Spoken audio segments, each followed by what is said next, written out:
1장 1절에서 4절까지 봉독하겠습니다. 베드로전서 1장 1절에서 4절까지 봉독하겠습니다. 예수 그리스도의 사도 베드로는 본도, 갈라디아, 갑바도기아, 아시아와 비두니아에 흩어진 나그네 곧 하나님 아버지의 미리 하심을 따라 성령이 거룩하게 하심으로 순종하고 예수 그리스도의 핏부림을 얻기 위하여 택하심을 받은 자들에게 편지하노니 은혜와 평강이 너희에게 더욱 많을지어다. 우리 주 예수 그리스도의 아버지 하나님을 찬송하리로다. 그의 많으신 긍휼대로 예수 그리스도를 죽은 자 가운데서 부활하게 하심으로 말미암아 우리를 거듭나게 하사 산 소망이 있게 하시며 썩지 않고 더럽지 않고 새하지 아니하는 유업을 잊게 하시나니 곧 너희를 위하여 하늘에 간직하신 것이라. 아멘. 오늘은 베드로전서 말씀을 함께 나누게 되었습니다. 지난 인도 2차 연수 가기 전에 야고보서를 함께 나눈 바 있었죠. 그 말씀에 이어서 베드로전서를 함께 나누게 됐습니다. 하나님은 구약에 언약하신 대로 하나님의 나라를 예수 그리스도의 십자가를 통하여 이 땅에 지상의 하나님의 나라인 교회를 세우십니다. 세워놓고 그냥 방치하시는 것이 아니라 주님의 몸된 교회를 복음으로 양육하시고 그리고 무장시키시고 투쟁 승리에 이르기까지 하나님께서 끝까지 이 세상 끝날까지 함께 하십니다. 베드로전서 말씀은 교회로 하여금 투쟁케 하시는 그런 맥락 가운데 있습니다. 교회 투쟁은 굉장히 치열합니다. 우리의 삶을 생각하셔도 마찬가지일 것입니다. 호시탐탐 사단은 빈틈을 찾고 하나님과 멀어지게 하는 그런 싸움들이, 그 영적 싸움들이 굉장히 치열하게 하루하루 순간순간 이어지고 있습니다. 그러나 하나님께서는 성령 하나님을 통해서 우리로 하여금 더 힘을 얻게 하시고 진리에 서게 하시고 교회가 쓰러지지 않도록, 물론 순간순간 과정에서는 쓰러지고 바닥을 치고 정말 소망이 없는 것처럼 보여지는 그런 상황을 지나게는 하시지만 영 멸망치 않게 하시고 무너지지 않게 하셔서 승리에 이르게 하시는 살아계신 하나님을 깨닫게 하십니다.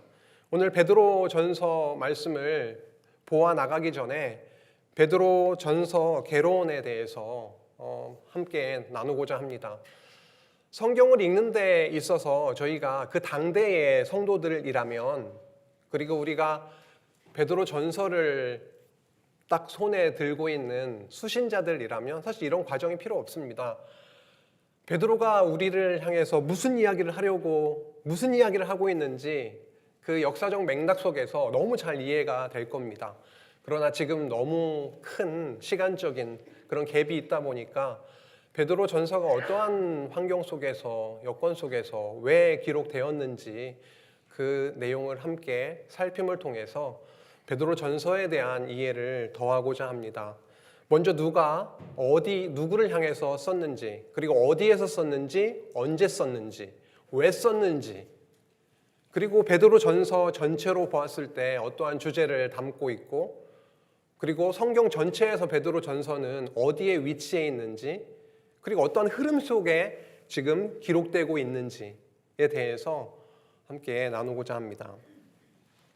먼저 누가 썼느냐? 베드로가 썼죠. 베드로전서 1장 1절에서 2절 말씀을 보시면 예수 그리스도의 사도 베드로는 이렇게 시작하고 있습니다.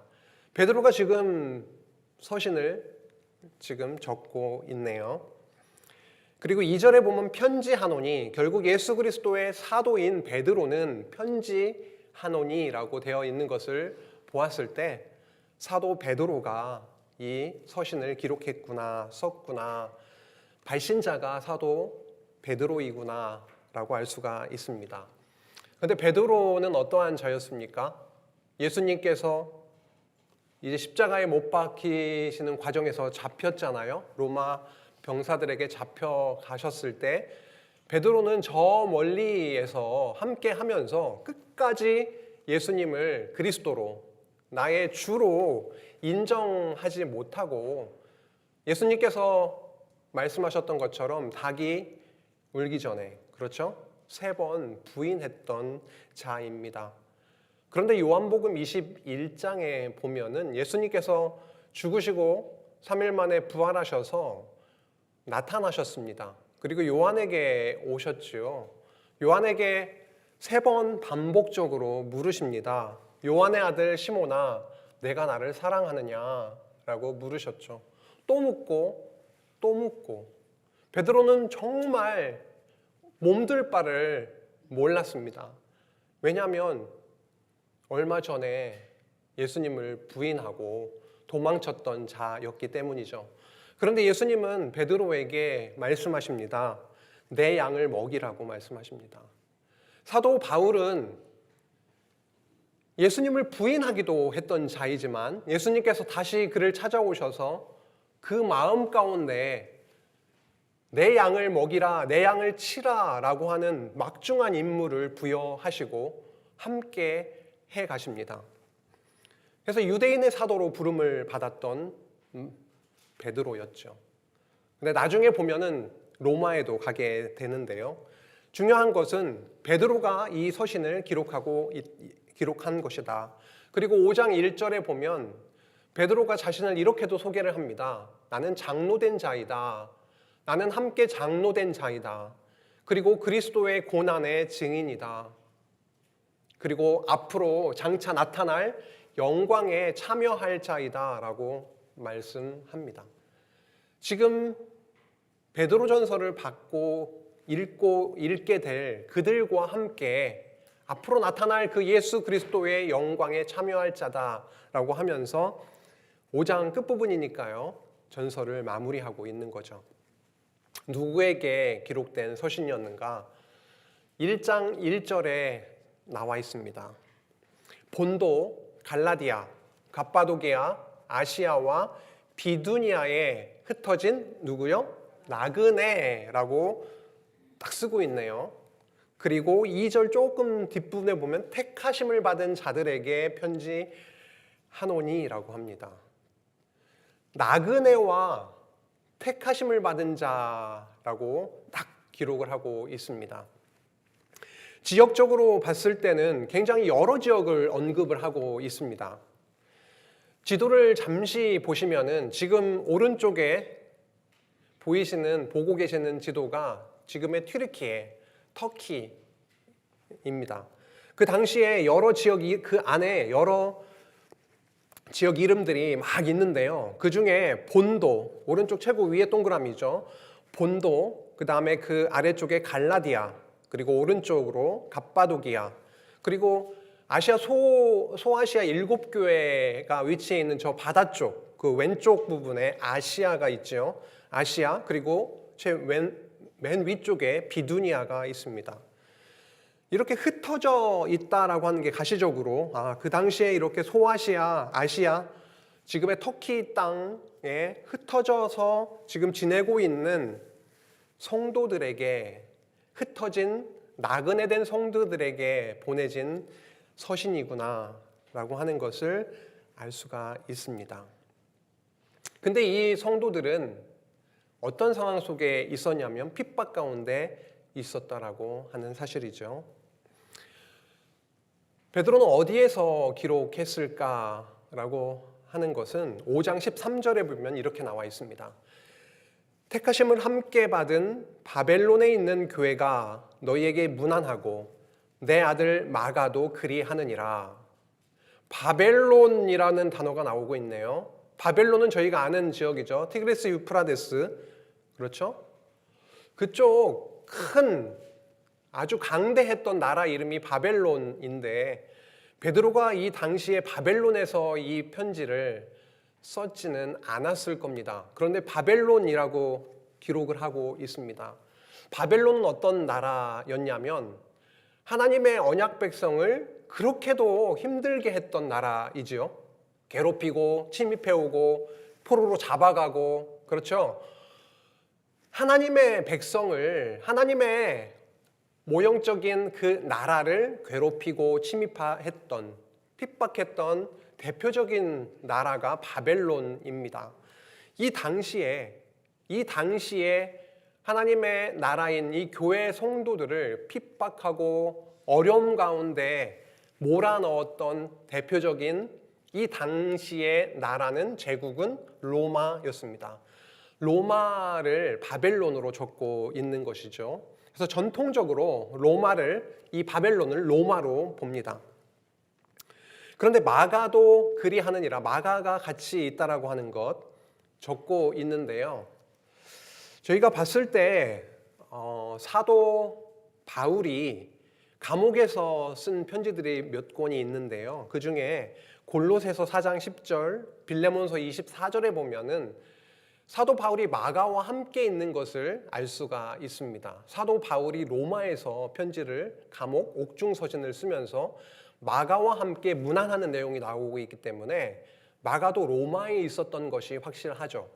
지금 베드로 같은 경우에도 마가와 함께 문안을 하고 있는 겁니다. 그럼 마가가 로마에 있었고 베드로도 역시 바벨론 저 위쪽에 있었던 그 바벨론이 아니라 로마에서 이 편지를 기록하고 있음을 알 수가 있습니다. 저 이탈리아 로마에서 저 아시아에 있는 흩어져 있는 성도들에게 이 서신을 쓰고 있었던 것이죠. 그럼 언제 이 편지를 쓰게 됐는가? 베드로 전서의 기록 역사적 배경은 로마의 네로 황제의 박해가 시작될 즈음 64년경 정도로 보고 있습니다. 로마의 대화재 사건을 자세한 역사적 상황이나 그런 내용을 알지 못하더라도 저희가 종종 가끔 들었던 그런 내용이죠. 로마의 대화재 사건으로 인해서 로마가 불바다가 됐습니다. 그런데 그 사건 때문에 로마 시민들의 원성이 자자했겠죠. 책임이 누구냐, 완전 불바다가 되고 거의 대부분의 로마가 불타버렸기 때문에요. 그런 상황에서 로마 황제 네로는 그 화재의 원인을 기독교인들에게 돌려버립니다. 그래서 그 이후에 대대적인 핍박이 시작하게 되었던 거죠. 기독교인들은 그 이전에도 로마 황제 입장에서는 그리 좋아 보이지 않은, 편치 않은 자들이었습니다. 왜냐하면요, 그들은 여호와 하나님 그리스도를 따르는 자들이었기 때문에 로마인들처럼 신들을 그리고 황제를 숭배하지 않았던 자들이었죠. 그들은 또 함께 모여가지고 성찬을 한다면서 뭔가 모여서 그렇게 나름의 모임들을 하고 구별된 그런 사람들이었기 때문에 로마 입장에서는, 황제 입장에서는 그리 편하지 않았던 존재들이었는데 이 로마 대화재 사건의 원인을 그들에게 돌림으로 인해서 본격적으로 핍박이 시작되었습니다. 그들은 고문을 당했고 그들은 원형 경기장에서 사자의 밥이 되어야만 했고 그들은 불태워져야만 했습니다. 끊임없이 불태워져서 기둥에 매달아서 불태워서 횃불로 사용하는가 하면 십자가에 매달려서 비참하게 그렇게 죽어갔습니다. 베드로 전서가 64년경 정도에 쓰여졌다고 한다면 베드로 후서는 한 4년 정도 후에 베드로 사도가 순교당하기 전에 베드로 후서는 기록되었을 것이다, 이렇게 보고 있습니다. 그러면 왜 썼을까? 5장 12절에 보면 이렇게 나와 있습니다. 내가 신실한 형제로 아는 실루아노로 말미암아 너희에게 간단히 써서 권하고 이것이 하나님의 참된 은혜임을 증거하노니 너희는 이 은혜에 굳게 서라. 베드로 전서 말씀 내용 가운데에 복음이 알알이 박혀 있습니다. 특별히 1장을 시작하면서부터 굉장히 중요한 복음, 예수 그리스도 사건이 나오고 있죠. 그들에게 있어서 필요한 것은 물론 그들이 물리적으로 당하고 있는, 앞으로 또 당하게 될 그런 핍박에서 벗어나게 되는 것, 그것이 육신적으로는 굉장히 필요하게 느껴졌을 터이지만 정말 그들에게 있어서 진정한 힘과 위로와 진정한 안으로부터 나오는 기쁨을 누릴 수 있게 하는 것은 다른 것이 아니라 복음 그 자체였습니다. 정말 하나님이 살아계시고, 그리고 예수 그리스도께서 똑같은, 아니 그 이상의 십자가에서 그 죽음의 고통을, 고난을 당하셨지만 예수님은 죽으신 것으로 끝난 것이 아니라 부활하셨다라고 하는 것을 그들에게 전하고 있는 거죠. 그 내용, 이것이야말로 하나님의 참된 은혜이다라고 하는 것을 증거하노니 너희는 이 은혜에 굳게 서라. 사도 베드로가 해줄 수 있는 인간적인 이야기도 있었을 터지만 그것이 아니라 복음을 전하고 그것이 정말 은혜이고 그것이 우리의 힘의 원천이고 이 은혜 위에 굳게 서기를 바라는, 그래서 이 사도 베드로가 서신을 쓰게 되었던 것입니다. 기록 동기로 보자면 한 두어 가지로 정리를 해봤습니다. 그들은 고난과 핍박 가운데 있었습니다. 그들은 나그네 된 삶을 살아가고 있었습니다. 이방인으로 살아가게 되었던 것입니다. 그런데 그 성도들에게 그리스도 십자가 고난과 부활의 복음을 전했던 겁니다. 그래서 참 위로가 되었고, 그리고 그들에게 이 그리스도 십자가 사건이야말로 산 소망을 얻게 했던 것이죠. 그리고 그것을 끝나는 것이 아니라 저 하늘나라의 유업이 이 땅에서는 이렇게 고난받고 핍박당하고 사자의 밥이 될 수밖에 없는 그들, 우리이지만 그렇다 할지라도 우리에게는 그리스도를 통해서 주시는 참 소망과 저 유업이 우리에게는 있다. 썩지 않고 더럽지 않고 쇠하지 아니하는 그 하나님의 나라가 우리에게는 있다, 기다리고 있다라고 그를 통해서 소망을 얻게 하시기 위함이었습니다. 그리고 그들이 당하는 고난, 그 고난은 의미 없는 고난이 아니라 그리스도와 고난에 동참한다라고 하는 그런 개념을 얘기합니다. 그리스도의 고난에 동참하는 하나님 나라의 거룩한 백성으로 굳건하게 되기를 간절히 바라면서 베드로 전서를 기록하게 됐던 것이죠. 그들은 이 내용을 딱 전해 받고 눈물을 막 쏟았을 것 같아요. 고난 없이 하하거리는 정말 평안한 가운데 이 편지를 받은 것이 아니라 오늘 죽을지 내일 죽을지 많은 고난 가운데 있는 성도들에게 이 말씀이 전해졌을 때 우리는 나그네지, 나그네로 살면 나그네로 머물고 있는 그 장소에 엄청 많은 의미를 부여하고 여기에서 온 끝까지 내가 죽을 때까지 살 곳이야 이렇게 살지 않잖아요. 나그네는 내일 떠나게 될 수도 있고, 그렇죠? 짐도 그렇게 많은 것들을 소유하려고 하지 않잖아요. 많이 소유하면 나그네들은 불편하더라고요. 떠나야 되는데 짐이 많아지면. 그래서 하나님께서 성도로 하여금 이 땅 위에 나그네로 살아가게 하신다라고 하는 그 의미가 조금은 더 묵상거리가 되면 좋겠습니다. 이 시대에도 나그네로, 흩어진 나그네로 살아가고 있었는데 정말 굳건하게 하시는, 무엇 위에요? 은혜 위에, 복음 위에, 그리스도의 십자가 사건 그 사랑과 능력 위에 굳건하게 서기를 그렇게 바라면서 베드로 전서를 기록을 하게 됐습니다. 주제는, 저희가 정리하고 있는 주제는 거룩한 생활의 촉구라고 하는 주제입니다. 제목, 그 주제가 좀 딱딱하게 느껴지실 수 있겠습니다. 그렇죠? 거룩한 생활의 촉구 이렇게 되어 있는데 교회는 투쟁 가운데 있습니다.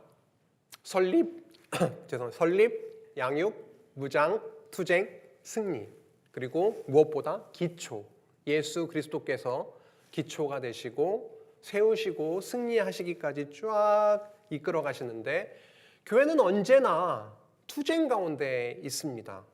투쟁의 대상은 저희가 히브리서를 통해서 유대주의, 야고보서 그 이하를 통해서 오늘 베드로 전후서, 요한 1, 2, 베드로 전후서까지 쭉 가게 되는데요. 세속주의에 대해서 투쟁하게 하시고, 그 이후에 요한 1, 2, 3서, 유다서를 통해서 저 그리스도에 대한 투쟁의 대상을 보여주시는데, 세속주의에 대한 배격을 해나가게 하십니다. 야고보서를 통해서는 세속적 행위를 정말 자세하게 풀어주셨고요. 오늘 베드로 전서를 통해서는 거룩한 생활을 권고해 가십니다. 촉구해 가십니다. 그런데 중요한 것은 거룩한 생활을 살아라, 거룩한 생활을 이러이러하니까 추구하라, 이렇게 말씀하고 있는 것이 아니라, 너희들은 거룩하지 못한 자다, 못했던 자다, 하지만 예수 그리스도 안에서 거룩하게 되었다라고 하는 것. 자꾸만 예전의 모습에 대해서도 아주 자세하게 풀어서 알려주시면서, 거룩한 생활이 너희들로 인해서 되는 것이 아니라 예수 그리스도 안에서 하나님의 은혜로 거룩하게 만들어 주실 것이고, 그리고 거룩한 하나님의 백성으로서 저 영원한 유업을 얻게 해주시겠다, 거룩한 생활을 이끌어 가시는, 이루시는 그 하나님 그리스도에 대해서 말씀하십니다. 그리고 완전히 대비적으로 거룩하지 못한, 가능성 없는 성도의 모습을 보여주십니다. 요즘 묵상을 같이 이렇게 하면서 좀 깨닫게 하시는 부분은 무엇이냐면, 신약성경을 보면서 저희는 종종 이런 생각을 하죠. 성령께서 성도의 생활을 해가신다, 이끌어주신다. 맞습니다.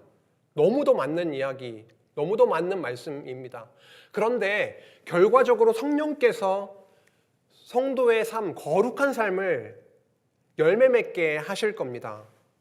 그런데 과정을 잠시 생각을 해보면, 그 과정은 어떠냐면 무너지고 무너지고 무너지고 또 무너지고, 결국 그러다가 그 과정을 통해서 하나님의 은혜, 십자가의 은혜를 무너지고 경험하고 무너지고 경험하고, 이 과정을 밟아가게 하신다라고 하는 것이고, 그 과정을 지나다 보면 어느덧 나도 인식하지 못하는 그런 과정 속에서 어느덧 그 열매를 맺게 하시는 하나님을, 성령 하나님의 능력을 발견하게 됩니다. 오늘부터 몇 시간에 걸쳐서 함께 나누게 될 베드로 전서 말씀을 함께 읽으면서, 우리 안에 거룩한 생활이 있을 것이다, 있어야 되겠다, 이러한 다짐도 중요하지만, 정말 우리 안에서, 우리로부터는 거룩한 생활이 나올 수 없구나,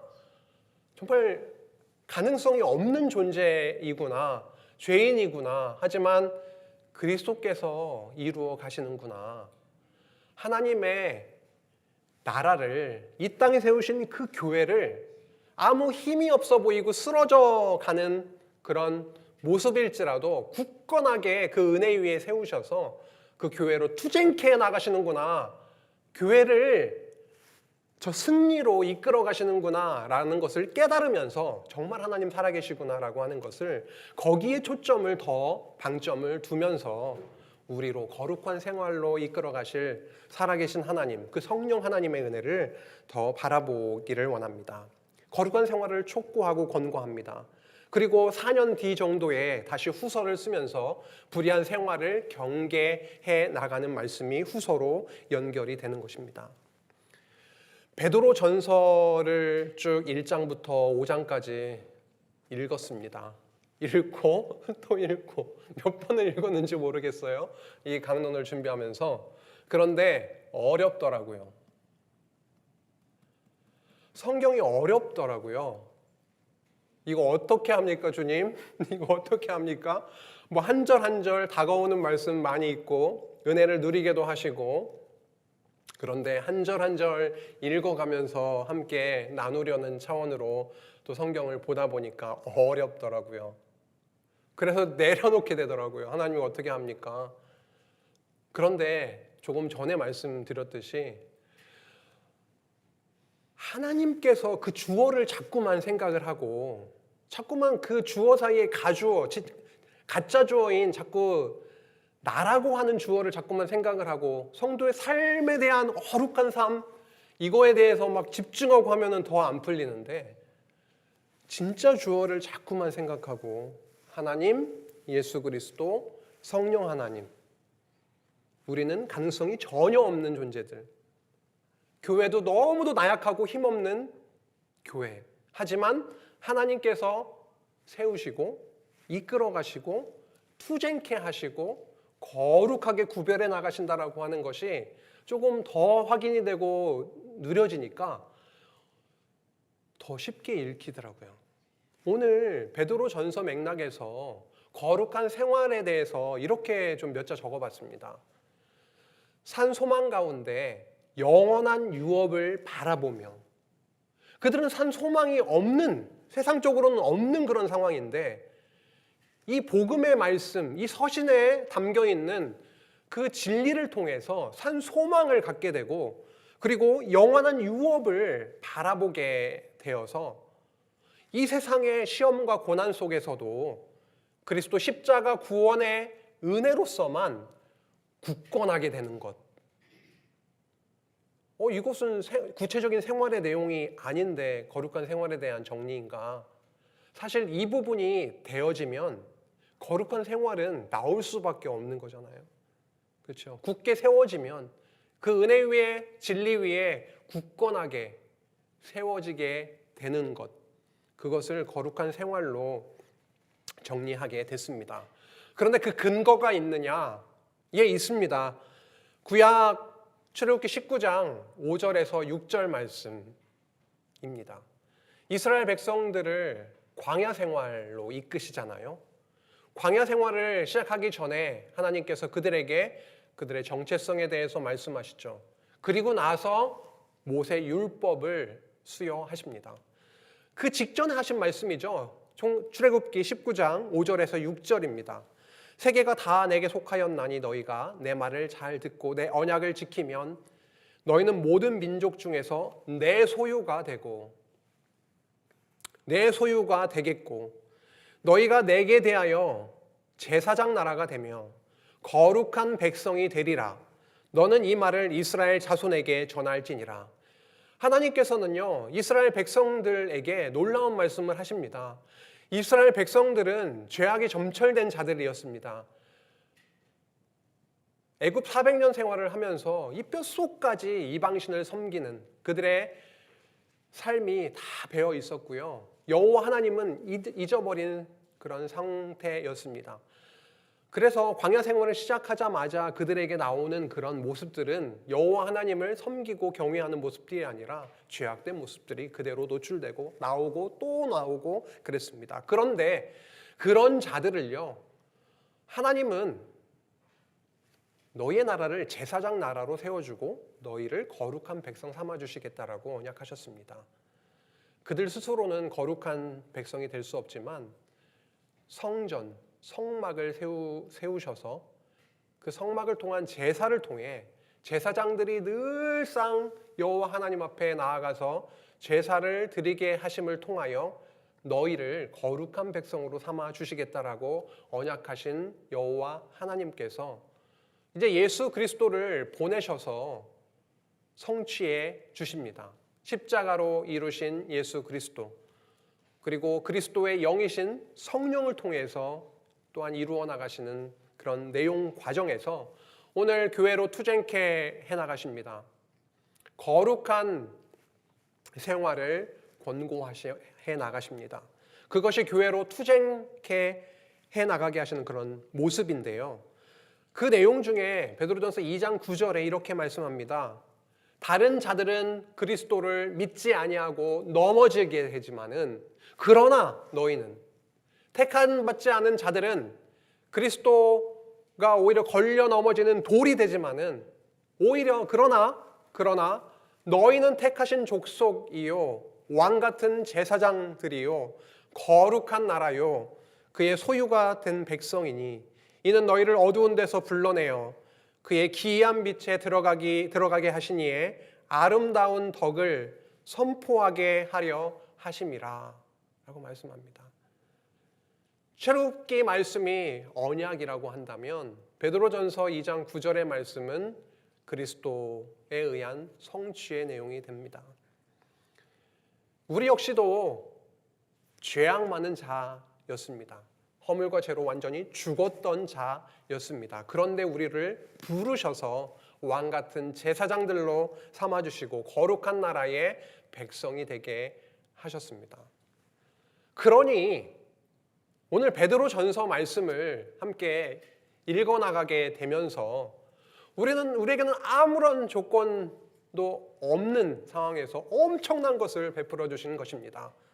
이스라엘 백성들처럼 순간순간 이 안에서 막 움직이고 있는 그 죄악성들이 나올 수밖에 없는 우리인데 이런 우리들을 왕 같은 제사장들이 되게 해주셨다라고 하는 것이고 거룩한 하나님의 나라로 삼아 주셨다라고 하는 그 은혜가 이 말씀 가운데 담겨 있고 베드로서 안에 그 내용이 담겨져 있다라고 하는 것이죠.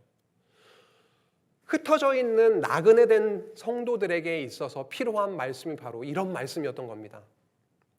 현실은 너무 비참하지만 그들의 진짜 정체성, 그들의 영적인 그 신령한 정체성이야말로 그들로 하여금 이 세상의 어려움과 고난을 뛰어넘어 버리게 하는 그런 놀라운 능력의 말씀이 되었던 거죠.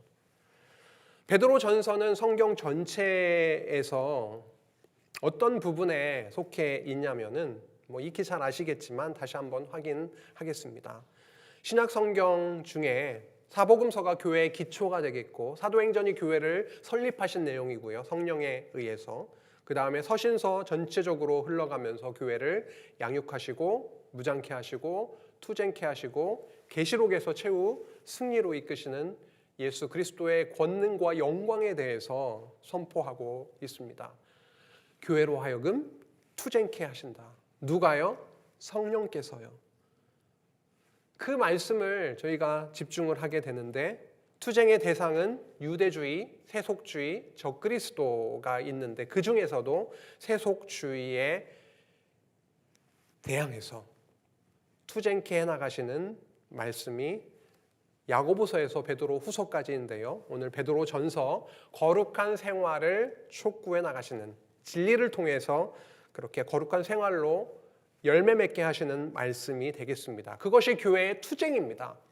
투쟁이라고 하면 굉장히 적극적인 모습을 저희들이 생각을 하게 되죠. 총칼을 들고 뭔가 전쟁을 하는 모습을 저희가 상상을 하게 되는데 하나님께서 우리로 하여금 투쟁케 하시는 그러한 모습을 보면은 교회도 그랬고요. 그 교회에 얼마나 성도들이 힘없이 사자밥이 되고 아무것도 아닌 것처럼 보였습니까? 하지만 그 교회는 무너지지 않았죠. 승리하게 하셨습니다. 적극적인 모습으로 만이 아니라 하나님께서 오히려 이 안에 큰 진리를 담아주시고 그 진리의 힘으로 그 능력으로 묵묵히 고통 가운데 그리스도의 고난을 십자가의 고난을 생각하면서 그렇게 한 걸음 한 걸음 견디며 나아가게 하시는 그 모습을 오히려 생각하게 됩니다. 베드로 전서의 흐름은요 복잡하지가 않습니다. 크게 세 부분으로 나누어져 있는데요.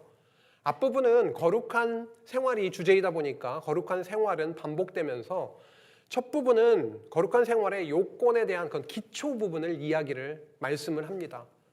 거룩한 생활이 어떻게 가능하게 될 것인지에 대한 그 기초적인 그 요건에 대해서 말씀을 하고 그 다음에 실질적인 그들이 지금 대면하고 있는 직면하고 있는 현실 생활이 있을 텐데요.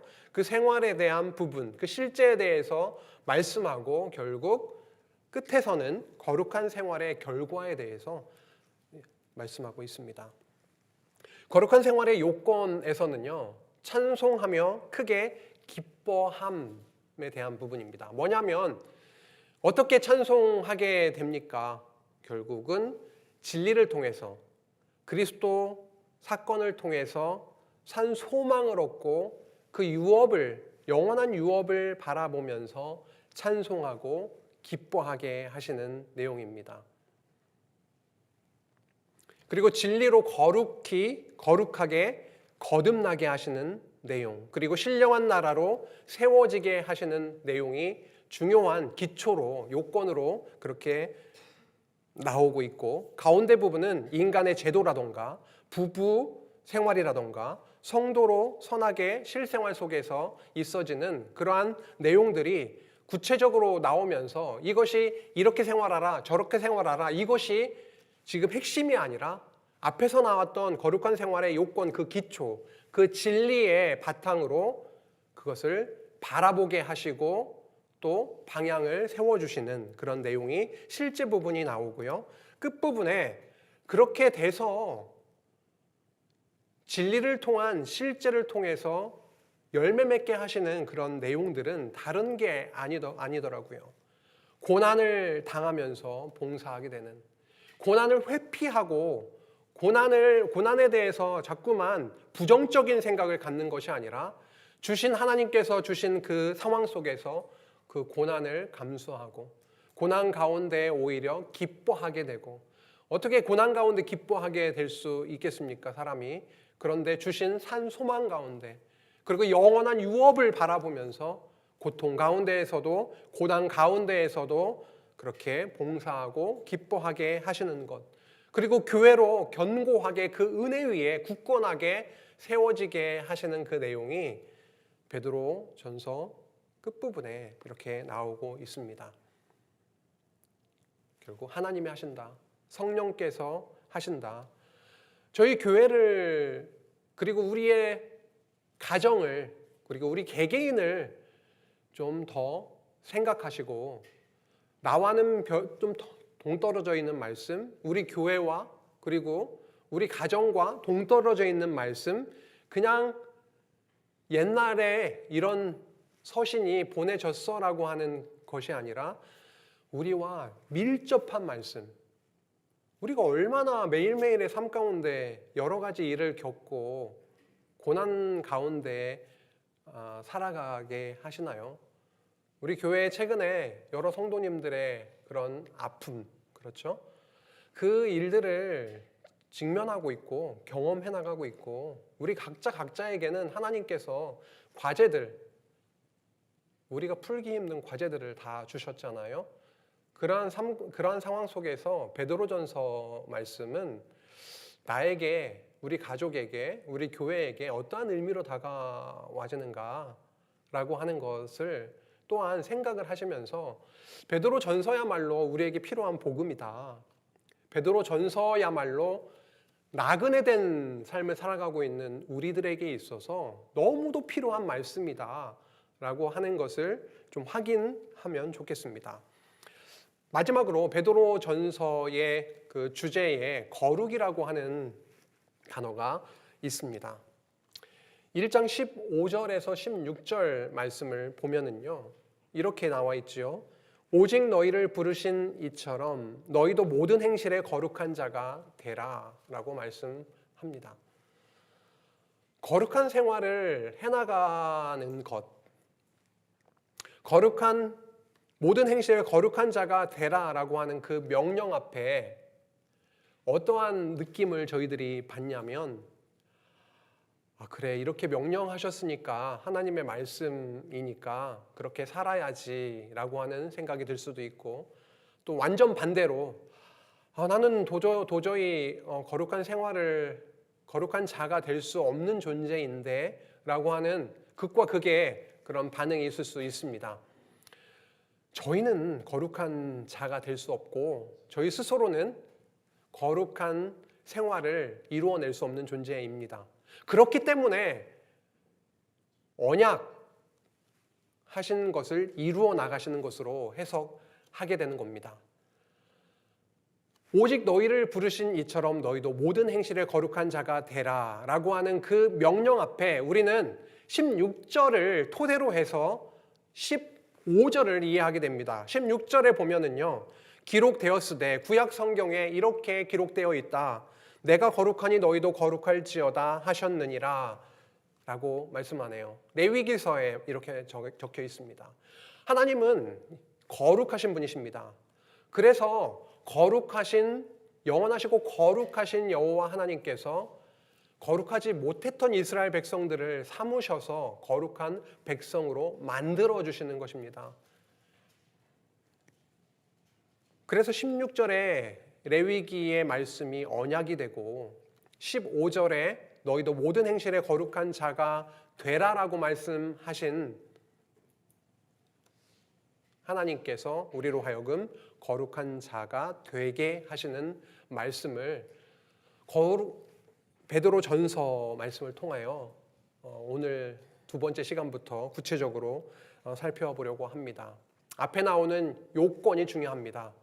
앞에서 이렇게 살아라 이런 말씀이 먼저 나오는 것이 아니라 정말 기초가 되고 그 생활의 열매의 근간이 되는 그 진리의 내용이 먼저 나오고 있다라고 하는 것인데요. 잠시 쉬셨다가 1장 1절부터 두 번째 시간 함께 나누도록 하겠습니다.